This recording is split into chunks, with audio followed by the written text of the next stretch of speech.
चलिए दोस्तों, आज बात करेंगे question from JEE Main. Topic is differential equation. So here we have one differential equation which is dy by dx equal to x into y divided by x square plus y square. So first of all we have to decide कि कौन से method से इस differential equation को हम solve कर सकते हैं। जैसे कि हमारे पास डिफरेंशियल इक्वेशन सोल्व करने के लिए बहुत सारे मेथड्स हैं। Variable separable method, homogeneous differential equation, linear differential equation. ठीक है, तो सबसे पहले अगर डिफरेंशियल इक्वेशन का थोड़ा बहुत आपको आइडिया है तो आप समझ जाएंगे कि यहाँ पे वेरिएबल सेपरेशन पॉसिबल नहीं है। तो सेकेंड ऑप्शन हमारे पास आता है होमोजीनियस इक्वेशन, तो उसी से हमें सोल्व करना पड़ेगा। तो क्वेश्चन हमारे पास है यहाँ पे D Y by D X, और ये जो इक्वेशन है इसमें हम ये जो X square plus Y square है उसको एक्स वाई से डिवाइड कर देते हैं। So divide by xy, divide by xy. That's why we have dy by dx equal to 1 over x cut हो के इधर x over y बनेगा, and from here this will be y cut हो जाएगा और y over x। अब ऐसा क्यों किया? क्योंकि हम जानते हैं कि होमोजीनियस इक्वेशन में हमारे पास सारे टर्म्स है वो y बाई एक्स या x बाई वाई में होने चाहिए। फिर अब जब भी ऐसा यहाँ तक हम पहुँच जाए फिर डायरेक्टली हम y by X equal to V या फिर x by Y equal to V लेते हैं, then y equal to V X, फिर दोनों से डिफ्रेंसिएशन करेंगे तो D Y by D X equal to V plus X D V by D X हो जाएगा। राइट हैंड साइड में यहाँ पे प्रोडक्ट रूल अप्लाई किया है, with respect to x differentiate किया। Then this equation will be D Y by D X को replace कर देंगे v plus X D V by D X, और यहाँ पे आ जाएगा x बाई वाई।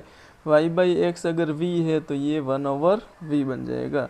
देन फिर x D V by D X equal to, यहाँ से अगर एलसीएम ले लूँ तो v ऊपर आ जाएगा 1 प्लस वी स्क्वायर हो जाएगा, और ये v इधर माइनस v हो जाएगा।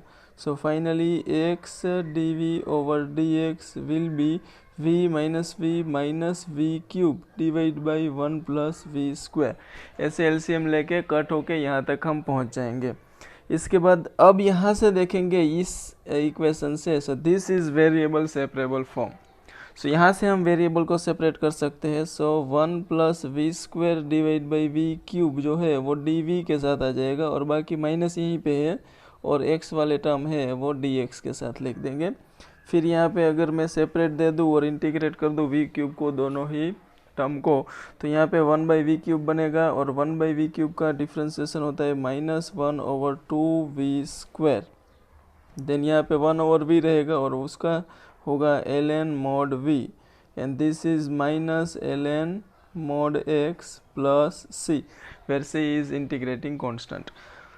अब c फाइंड करने के लिए हमें यहाँ पे कंडीशन दिया है y of 1 equal to 1। y of 1 equal to 1, इसका मतलब ये होता है if x equal to 1 then y is also 1। तो ये पूरे जो सॉल्यूशन है उसमें मैं पुट कर देता हूँ y एंड x दोनों के प्लेस पे 1 1।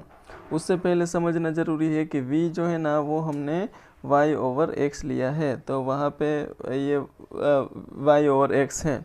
सो minus 1 over 2 plus ln 1 equal to minus ln 1 plus c।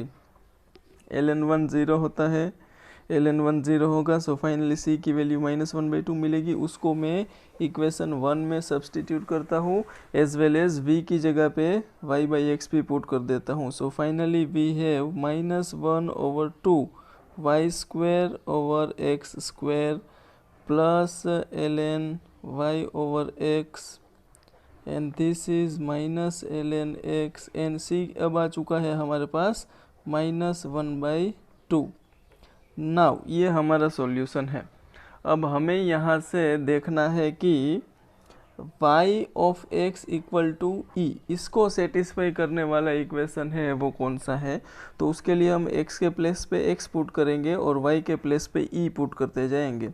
तो यहाँ पे बन जाएगा minus x square by 2e square plus ये ln y minus ln x है, तो ये माइनस ln x कट हो जाएगा, और ln y के प्लेस पे हमें e पुट करना है, सो इक्वल टू -1/2 और ln e होता है 1, so finally we have -x² divide by 2e², ये 1 है वो इधर आके -1 बन जाएगा, तो टोटली -3/2 हो जाएगा, फिर ये 2 कट हो जाएगा, माइनस माइनस प्लस हो जाएगा, और finally we can say that we have x² equal to 3e², so we can say that x equal to √3e, and this is our final answer, x equal to √3e। तो हम एक ऐसे x find कर रहे थे जो इसको satisfy करे।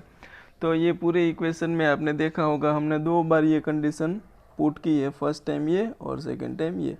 वैसे बहुत ही इजी क्वेश्चन था, अगर आप थोड़ा सा ध्यान से समझने की ट्राई करें तो। क्लियर?